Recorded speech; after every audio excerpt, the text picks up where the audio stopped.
ലൈഫിൽ ഫസ്റ്റ് ടൈമായിട്ട് 7-Upഉം കൊക്കക്കോളയും വാങ്ങിച്ച് അതിൻ്റെ ലിഡുമായിട്ട് ഞങ്ങൾ ഗ്ലോബൽ വില്ലേജിൽ വന്നിട്ടുണ്ട്. വെറും 48 ദിറംസിനാണ് ഞങ്ങൾ ആ പെപ്സിയും കൊക്കക്കോളയും വാങ്ങിച്ചത്. ഇല്ലെങ്കിൽ 180 ദിറംസ് കൊടുത്ത് ഞങ്ങൾക്ക് ഗ്ലോബൽ വില്ലേജിൽ കയറേണ്ടി വന്നേനെ.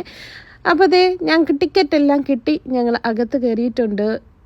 നല്ല ഫുഡ് അടിക്കണം എന്ന ലക്ഷ്യത്തോടു കൂടിയാണ് ഗ്ലോബൽ വില്ലേജിൽ എത്തിയിരിക്കുന്നത്. ഇപ്രാവശ്യം മിറാക്കിൾ ഗാർഡൻ്റെ ചെറിയൊരു പോർഷൻ അവിടെ സെറ്റ് ചെയ്തിട്ടുണ്ടായിരുന്നു. നല്ല അടിപൊളിയായിരുന്നു കേട്ടോ അത് കാണാനായിട്ട്. 5 ദിറം, 2 ദിറം, 10 ദിറം അങ്ങനെ കുറേ അഫോർഡബിൾ ഷോപ്സ് നമുക്ക് കാണാൻ സാധിച്ചു. നല്ല അടിപൊളി ഇയർ റിങ്സ്, ബാംഗിൾസ്, പിന്നെ ചെയിൻസ്, ആംഗ്ലേഴ്സ് അങ്ങനെ കുറേ ഐറ്റംസ് കണ്ടു കേട്ടോ. എല്ലാം നല്ല അഫോർഡബിൾ ആയിരുന്നു കേട്ടോ.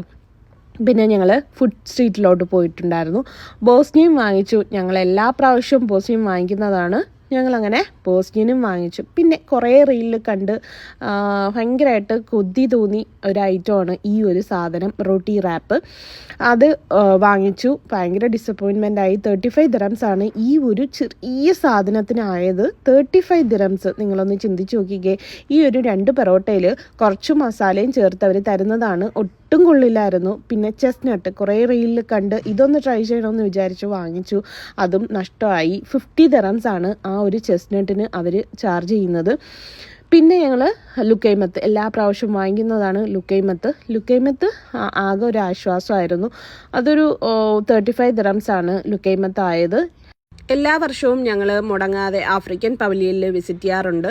അവിടെ കുറച്ച് നല്ല അടിപൊളി പ്രോഡക്ട്സ് കിട്ടാറുണ്ട്. അവിടെ നിന്ന് ഞങ്ങൾ സ്ക്രബും പിന്നെ ഷിയ ബട്ടറും വാങ്ങിക്കാറുണ്ട്. നല്ല ക്വാളിറ്റി സാധനമാണ് അവിടെ നിന്ന് കിട്ടുന്നത്.